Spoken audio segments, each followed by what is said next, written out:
엄마 언제 와? 배고파. 달빛도 잘 들어오지 않는 반지하 방 안에서 아이의 목소리가 떨렸다. 얇은 배 위가 쪼르륵 울릴 때마다 엄마 대신 죄책감이 올라왔다. 제이는 아이를 안고 라면 국물에 밥을 말아 먹였던 나를 떠올렸다. 그날 남편은 말했다. 이제 그만하자. 나는 더 못 버티겠다. 그리고 다음 날 정말로 사라졌다. 빚, 독촉 전화와 병원비 고지서만 남겨둔 채였다. 남편이 도망친 지 해가 2번 바뀌었다. 둘만 남은 삶은 눈 감으면 끝날 것처럼 위태로웠다. 하지만 제이는 버텼다. 아이가 있었으니까. 오늘은 조금 달라질 줄 알았다. 인력시장 사장이 말했다. 성북동 언덕 위에 있는 대저택에서 가사 도우미를 구한다는 소문이 있다고. 일당도 좋고 계속 쓰게 되면 월급제로 바꿔주겠다고 했다고. 그 말을 들은 순간 제이는 자신도 모르게 물었다. 거기 일자리 제가 가면 안 될까요? 사장은 잠시 제이를 훑어보더니 고개를 끄덕였다. 성실하고 말수 적은 사람을 찾는데 괜찮을 것 같네. 그 한마디에 제이의 가슴이 뛰었다. 아이의 약값을 내고 밀린 월세를 조금이라도 갚고 라면 대신 따뜻한 국을 끓여줄 수 있을지도 모른다는 희망 때문이었다. 하지만 아이에게는 그런 사정을 설명할 수 없었다. 엄마, 오늘도 늦어. 작은 얼굴이 불안하게 일그러졌다. 제이는 아이의 볼을 손가락으로 톡톡 두드렸다. 우리 하늘, 엄마가 오늘 꼭 돈 벌어 올게. 맛있는 국 끓여줄 만큼. 그러니까 할머니 말 잘 듣고 있어야 돼. 옆집에서 혼자 사는 노인은 입버릇처럼 말했다. 나는 자식도 없고 갈 데도 없다. 아기 보는 건 내 기쁨이다. 그 말이 아니었으면 제이는 벌써 무너졌을 것이다. 성북동 언덕을 올라갈수록 세상은 달라졌다. 낡은 간판과 전선이 뒤엉킨 골목 대신 커다란 나무와 돌담이 길을 따라 늘어서 있었고 멀리 높은 철문과 저택 지붕이 모습을 드러냈다. 철문 앞에 서자 숨이 막혔다. 거대한 철문은 사람을 들이는 문이라기보다 세상을 가르는 벽처럼 느껴졌다. 제이는 용기를 내어 초인종을 눌렀다. 누구요? 스피커 너머로 차가운 남자의 목소리가 들렸다. 가사 도우미 면접 보러 왔습니다. 인력시장에서 연락드렸다고. 잠시 정적. 이내 철문이 천천히 열렸다. 돌길 끝에는 오래된 저택이 서 있었다. 대리석 계단 위에는 반듯한 양복을 입은 남자가 서 있었다. 그가 이 집의 집사, 허도였다. 허도는 한 번 보고도 사람을 꿰뚫어보는 눈빛을 갖고 있었다. 그 눈빛이 제이를 위해서 아래로 훑었다. 혼자 산다고 들었습니다. 아이 하나 있고. 네. 빚은 많고. 남편은 도망가고. 제이는 아무 말도 할 수 없었다. 그 사실을 어떻게 알고 있는지 묻고 싶었지만 입안이 바싹 말라 속삭이는 것조차 어려웠다. 허도는 흘긋 시계를 보며 말했다. 회장님이 잠깐 얼굴만 보시겠답니다. 실수하지 마세요. 이 집은 작은 소문 하나로도 사람이 잘립니다. 회장. 제이는 그 단어에서 텔레비전 뉴스 속 사람들을 떠올렸다. 이 나라 상위 재벌 5손가락 안에 든다는 이름을. 잠시 후 넓은 응접실 문이 열렸다. 머리가 희끗한 노인이 천천히 걸어 나왔다. 등은 곧게 펴져 있었지만 눈빛은 놀랍도록 피곤해 보였다. 그가 이 저택의 주인 강도연이었다. 강도연 회장은 제이를 바라보며 잠시 멈칫했다. 마치 오래된 사진 속에서 튀어나온 사람을 본 것처럼. 이름이 뭐요? 오제이입니다. 나이를 말해보시오. 31입니다. 말끝마다 짧은 침묵이 흘렀다. 강도연은 제이의 손끝과 어깨, 눈매를 유심히 바라보더니 알 수 없는 표정으로 고개를 끄덕였다. 손이 빠른가? 네. 노력하겠습니다. 거짓말 아닌가? 손에 굳은 살 하나 없는 것 같은데. 건물 계단을 오르내리는 일용직을 오래 했다고 말하려다가 제이는 그만두었다. 이 집 사람들에게 그런 이야기는 아무 의미가 없을 것 같았다. 강도연은 허도에게 시선을 돌렸다. 한 달만 써봐요. 보기보다 버티는 힘이 있을지도 모르니. 그 말은 합격 통보였다. 그러나 기쁨보다 두려움이 먼저 올라왔다. 한 달 동안 실수하면 안 된다는 압박. 그리고 이유를 알 수 없는 불길한 예감. 제이는 알지 못했다. 그날 저녁 이 저택 서재에서 다른 대화가 오가고 있었다는 사실을. 서재에는 강도연의 조카이자 그룹 기획실장인 강윤이 앉아 있었다. 남자의 눈빛은 웃고 있었지만 입꼬리는 전혀 웃지 않았다. 삼촌 가사 도우미를 직접 고르신 건 처음이네요. 그냥 느낌이 있었다. 어디서 본 것 같은 얼굴이라. 강윤은 잠깐 멈칫했다. 놀이공원. 분홍색 원피스. 비눗방울. 강도연이 입술 사이로 흘리듯 중얼거렸다. 서늘한 단어들이 공기 위를 떠다녔다. 강윤은 짧게 눈을 감았다가 떴다. 10년이 넘도록 모든 사진을 치우시더니 이제 와서. 강도연의 눈빛이 번쩍했다. 입 조심해라. 네, 죄송합니다. 강유는 곧바로 웃음을 되찾았다. 그러나 마음속으로는 이미 계산을 시작했다. 새로운 변수였다. 그리고 변수는 언제나 위험했다. 그날 밤, 제이는 아이에게 전화를 걸 수 없었다. 이 집은 휴대전화 사용이 엄격히 제한되어 있었고, 허도는 첫날부터 말했다. 일하는 동안 전화는 제 방에 맡기세요. 급한 일 있으면 저를 통해 이야기하면 됩니다. 제이는 그 말을 믿지 않았다. 허도의 눈빛은 무언가를 숨기는 사람의 눈빛이었다. 하지만 선택지가 없었다. 아이의 얼굴이 떠오를 때마다 가슴 한쪽이 욱신거렸다. 그럼에도 첫날은 무사히 지나갔다. 넓은 대리석 바닥을 닦고 긴 복도를 쓸고 유리창을 닦았다. 몸은 부서질 듯 아팠지만 손에 쥔 봉투의 무게는 가볍지 않았다. 그 돈으로 우유와 계란을 사고 아이가 좋아하는 유부를 넣은 국을 끓여줄 수 있을 것이다. 다음 날도 그 다음 날도 저택에서의 하루는 비슷하게 흘러갔다. 단 한 가지를 빼고 이 집에는 금지된 노래가 있었다. 어느 날 허도는 제이에게 낮은 목소리로 경고했다. 부엌에서 노래 부르지 마시오. 누가 듣고 있다는 생각을 항상 하세요. 제이는 멍해졌다. 제가 언제 노래를? 허도는 대답하지 않았다. 대신 서재 쪽을 힐끗 바라보았다. 그날 이후 강도연은 복도 끝 그림자 속에서 자주 발걸음을 멈추곤 했다. 문틈 사이로 들려오는 아주 짧은 멜로디 때문이었다. 잘 자라 내 아가. 예쁜 꿈 꿔라. 뒤를 이을 가사는 들리지 않았지만 앞 부분만으로도 충분했다. 그 노랫말은 세상에 알려지지 않은 자장가였다. 강도연의 아내만이 불렀던 노래. 그리고 그 노래는 오직 한 아이만을 위한 것이었다. 민서. 그 이름을 떠올리면 눈이 따가워졌다. 긴 세월 동안 강도연은 그 이름을 입 밖으로 내지 않았다. 하지만 자장가 한 구절을 듣는 순간 모든 장면이 한꺼번에 되살아났다. 비눗방울을 쫓아가던 작은 손. 놀이공원 인파 속에서 사라진 분홍색 원피스. 하루 이틀 지나 실종해서 사망으로 바뀐 서류. 아내는 죄책감을 견디지 못하고 병을 얻었다. 그리고 오래 버티지 못했다. 그 후로 저택은 박물관처럼 변했다. 누구도 웃지 않았고 누구도 큰 소리로 말을 하지 않았다. 강도연은 매일 같은 시간 지갑에 든 한 장의 사진을 꺼내 보았다. 5살 민서의 얼굴. 눈을 감으면 아이의 목소리가 들리는 것 같았다. 아빠, 나 여기 있는데 왜 못 찾아? 제이가 자장가를 흥얼거릴 때마다 강도연은 자리를 박차고 일어났다. 하지만 복도에 나가보면 언제나 아무도 없었다. 우연일까? 아니면 누군가 일부러 노래를 흉내내는 걸까? 허도는 말없이 회장의 표정을 관찰했다. 그의 손바닥에는 오래된 상처가 하나 있었다. 어떤 선택이 남긴 상처였다. 과거 그날 놀이공원으로 가던 길에서 허도는 강도연의 남동생을 만났었다. 잠깐 얘기 좀 하시죠. 압박감에 짓눌리던 그 시절 허도에게 남동생은 한 가지 거래를 제안했다. 이 집의 상속은 하나면 충분합니다. 형님은 마음이 약해서 회사를 제대로 못 이끌어요. 도와주시면 당신 빚은 제가 모두 없애드립니다. 거래의 대가로 요구한 것은 작고 그러나 치명적인 일이었다.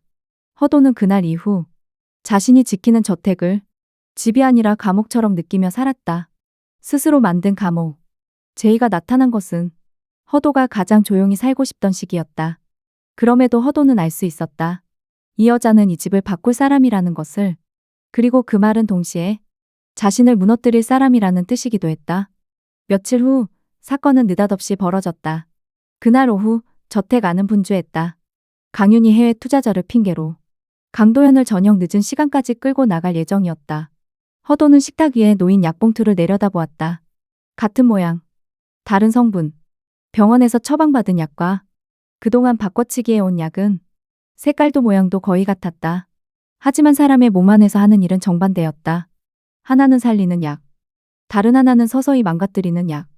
허도는 그 차이를 누구보다 잘 알고 있었다. 어떤 약을 선택했는지 알고 있었기에 매일 밤 잠에서 깼다.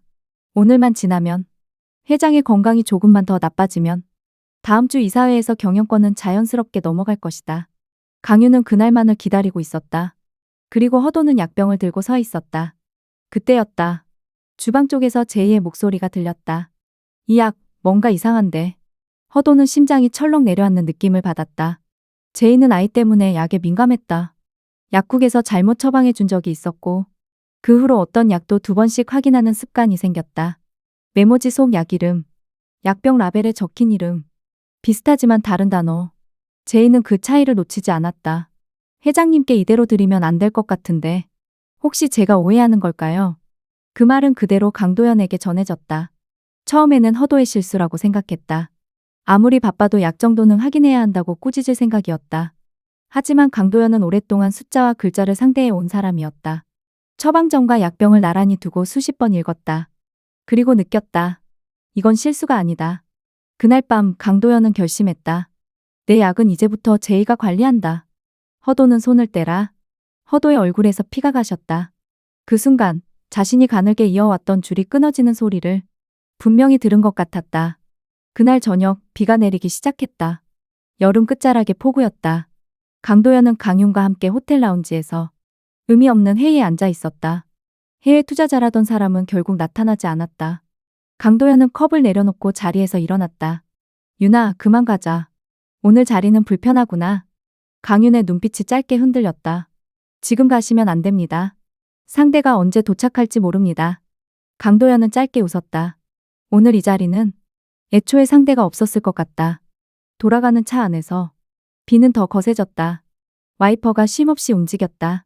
저택이 가까워질수록 강도연은 알 수 없는 불안을 느꼈다. 철문 앞에 차가 멈추는 순간 그 불안은 현실이 되었다. 빛에 젖은 그림자 2개, 낡은 우산 하나, 허리를 구부린 노인, 등에 업힌 6살 남짓의 아이. 비에 젖은 아이의 얼굴을 본 순간 강도연은 숨이 막혔다. 사진 속 얼굴이 어린 손녀가 되어 돌아온 것 같았다. 민서가 그 나이에 멈춰 돌아온 것 같은 그 순간 저택 안에서는 다른 일이 벌어지고 있었다. 제이는 퇴근을 준비하던 참이었다. 외투 주머니를 만지는데 손끝에 딱딱한 무언가가 걸렸다. 익숙하지 않은 감촉. 꺼내보자. 하얀 옥으로 된 비녀 하나가 손에 얹혀 있었다. 단 한 번 본 적 있는 물건. 이 집이 가장 아끼는 유품. 회장의 아내가 생전에 꽂고 다녔다는 비녀. 허도가 경비원들과 함께 나타났다. 어떻게 된 겁니까? 제이는 손에 쥔 비녀를 내려다보았다. 모릅니다. 진짜 모릅니다. 이게 왜 제 주머니에서. 허도의 눈빛에는 안도와 공포가 동시에 떠올랐다. 이제 명분이 생겼다. 하지만 동시에 돌아갈 다리는 완전히 끊어졌다. 경비실 문은 거칠게 닫혔다. 철문이 잠기고 제이는 외부와 완전히 차단되었다. 휴대전화도 빼앗겼다. 딸에게 전화해야 한다고 울먹이는 제이에게 허도는 말했다. 죄를 지었으면 조용히 기다려야지. 회장님이 돌아오시면 직접 판단하실 거다. 진짜가 아니라는 걸. 당신은 안다. 하지만 나는 이제 그만 두려한다. 허도는 속으로만 그렇게 중얼거렸다. 입 밖으로는 단 한마디도 나오지 않았다. 한편 반지하 방에서는 우산이 한 개뿐이라 노인이 아이를 등에 업었다. 엄마 언제 와? 아이의 몸에서 열이 느껴졌다. 노인은 마음이 급했다. 제이가 건네준 종이 쪽지에는 성북동 언덕 위 주소가 적혀 있었다. 혹시라도 자신이 늦으면 그리로 와달라고 했었다. 노인은 비를 뚫고 버스를 갈아타며 언덕을 올랐다. 무릎은 이미 오래전에 제 역할을 끝냈지만 오늘만큼은 버텨야 했다. 철문 앞에 도착했을 때 다리가 후들거렸다. 노인은 초인종을 눌렀다. 여기 오제이 씨를 찾으러 왔어요. 아이를 맡기고 나갔는데 스피커에서는 짜증 섞인 목소리만 돌아왔다. 지금 이 시간에 무슨 소리여? 잡상인은 돌아가시오. 저는 잡상인이 아니라. 스피커는 꺼졌다. 아이는 덜덜 떨며 말했다. 할머니, 배고파. 엄마 언제 와? 노인의 눈가에 비와 눈물이 함께 흘렀다. 그때 헤드라이트 불빛이 무릉덩이를 갈랐다. 검은 차 한 대가 철문 앞으로 다가왔다. 강도연은 차에서 내렸다. 운전기사가 우산을 펼치려는 것을 손으로 막았다. 그는 비를 맞으며 노인과 아이에게 다가갔다. 무슨 일이요? 노인의 입술이 떨렸다. 여기 제이라는 아가씨가 있지요. 그 아가씨 딸이에요. 아이가 배고파서 열이 나서. 저는 전화도 못 받고. 강도연의 시선이 아이에게 꽂혔다. 젖은 머리칼, 굳게 담은 입술. 울다 지친 눈가. 그리고 사진 속 민서와 똑같은 미간과 볼. 뇌리에 번개가 치는 듯했다. 경비실 창문을 두드리는 소리가 비를 가르며 들려왔다. 그만두세요. 제발 문 좀 열어주세요. 차가운 유리 뒤에 제이가 있었다. 얼굴은 눈물과 비에 젖어 있었고 손은 피가 날 정도로 유리를 두드리고 있었다. 그 모습을 보는 순간 지난 선택들이 한꺼번에 무너졌다. 강도연은 경비실 문을 걷어찼다. 열어. 문이 열리고 제이는 비틀거리며 뛰쳐나왔다. 엄마, 아이가 노인의 등에서 내려와. 비를 가르며 달려갔다. 두 사람은 서로를 껴안았다. 젖은 옷 사이로 체온이 전해졌다. 강도연은 그 모습을 멍하니 바라보았다. 엄마와 아이. 그리고 어렴풋이 떠오르는 또 다른 장면. 놀이공원에서 넘어져 울던 5살 민서를 아내가 안아 올리던 장면. 민서는 울음 사이로 칭얼거렸다. 엄마, 아빠 언제 와? 강도연의 다리가 힘을 잃었다. 운전기사가 붙잡지 않았다면 그대로 바닥에 주저앉았을 것이다. 그 순간 한 가지 생각뿐이었다. 이 아이를 다시 놓치면 나는 정말로 끝이다. 일주일 후 유전자 검사 결과가 나왔다. 강도연은 아무에게도 그 내용을 먼저 보여주지 않았다. 서류 봉투를 혼자 열었다. 검은 글자 몇 줄이 오랜 세월을 갈라버렸다. 제이는 강도연의 친딸, 아이 하늘은 강도연의 친손녀. 종이를 들고 있는 손이 떨렸다. 하지만 눈빛은 맑아졌다. 거짓말 같은 희망이 처음으로 현실이 된 순간이었다. 같은 시각 강윤과 허도는 출국장 쪽으로 향하고 있었다. 모든 것은 계획대로였다. 계좌의 돈은 이미 비워졌고 지분은 현금으로 바뀌었다. 증거가 완전히 모이기 전에 국경만 넘어가면 새 이름으로 살아갈 수 있다고 믿었다. 그러나 출국 심사대 앞에서 경고음이 울렸다. 그리고 잠시 후 경찰들이 다가왔다. 그들 사이에서 회색 머리의 노인이 천천히 나타났다. 강도연이었다. 스스로를 지키지도 못했던 시간에 비해 이 순간만큼은 이상하리만치 단단했다. 당신들은 내 아이의 삶을 빼앗고 내 아이의 아이에게까지 손을 대려 했다. 강유는 침묵했다. 허도는 무릎을 꿇고 울먹였다. 하지만 용서는 10년 이상 늦게 찾아온 손님과 같았다.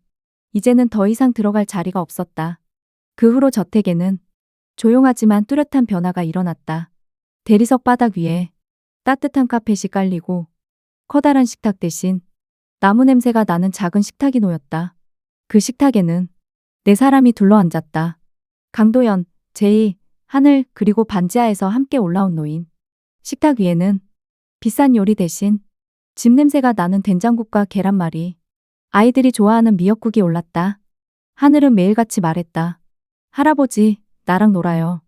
할아버지, 나 노래해 줄까요? 그리고 언젠가부터 자장가는 다시 불렸다. 잘 자라 내 아가. 예쁜 꿈 꿔라. 이번에는 누군가를 잃어버리지 않기 위해. 이번에는 누군가의 손을 놓치지 않기 위해. 저택을 감싸던 차가운 공기는 천천히 녹아내렸다. 마치 오랫동안 얼어있던 호수가 봄 햇살에 조용히 풀리는 것처럼. 여전히 완벽한 행복은 아니었다. 지나간 세월을 되돌릴 수는 없었으니까. 그럼에도 누군가의 밥을 같이 먹고 서로의 이름을 불러주는 집이 생겼다는 사실만으로도 그들에게는 충분했다. 제이는 가끔 생각했다. 그날 우연히 그 집 문을 두드리지 않았다면, 아이의 얼굴이 회장의 눈에 들어가지 않았다면, 약병의 글자를 그냥 지나쳤다면 그들의 인생은 어떻게 흘러갔을까? 답을 알 수는 없었다. 하지만 한 가지는 분명했다. 사라졌다고 믿었던 인연은 완전히 없어지지 않는다. 어느 포구치는 밤, 가장 늦게 도착했으면 하는 순간에 가장 선명한 얼굴로 다시 나타나기도 한다. 혹시 지금 이 이야기를 듣는 당신에게도 잊힌 이름 하나쯤 떠오른다면 언젠가 그 이름을 조금 더 따뜻한 마음으로 떠올릴 수 있기를 바란다.